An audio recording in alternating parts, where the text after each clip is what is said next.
नमस्कार, मैथिली कथामाला सो हम कविता जहाँ सबके स्वागत करे छी। और आज का एहि वीडियो में हम अहाँ सबके बतावा जा रहल छी जे एहि साल यानी 2022 में चैती छठ पूजा कहिया छिए। पूर्वांचल और उत्तरवासियों के प्रमुख त्यौहार छिए छठ। छठ पर्व नवरात्रि के तर्ज पर वर्ष में 2 बेर मनायल जाइ छै, एक चैत्र माह में और दोसर कार्तिक माह में। पौराणिक मान्यता के मुताबिक छठी मैया सूर्यदेव के बहिन छलखिन। मान्यता छै कि छठ पर्व में सूर्योपासना केने से छठी मैया प्रसन्न होइ छथिन और ई माता परिवार का सुख संपत्ति और धन्य धान्य से संपन्न करै छथिन। सूर्य के उपासना के ई पर्व साल में 2 बेर मनायल जाइ छै, चैत्र शुक्ल षष्ठी तिथि का और कार्तिक शुक्ल षष्ठी तिथि का।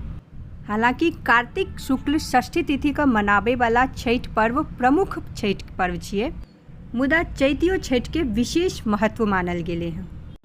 एहि साल यानी 2022 में 5 अप्रैल मंगलवार का नहाय खाए के साथ छठ पर्व के शुरुआत हेते और 8 अप्रैल 2022 दिन शुक्रवार का उगते सूर्य का अर्घ दे के साथ एकर समाप्ति हेते।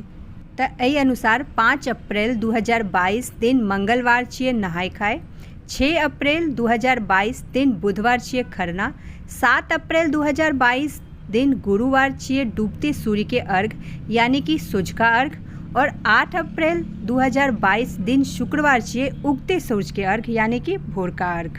7 अप्रैल का सूर्यास्त के समय छिए 5:30 पर और 8 अप्रैल का सूर्योदय के समय छिए 6:40 पर। तो हम आशा करै छी जे ई वीडियो अहाँ सबके लेल जरूर यूजफुल रहल हैत। तो एहने और वीडियो के लेल जुड़ल रहू हमरा साथ। तो मिलै छी अगला वीडियो में। तामे तक जय मिथिला, जय मैथिली।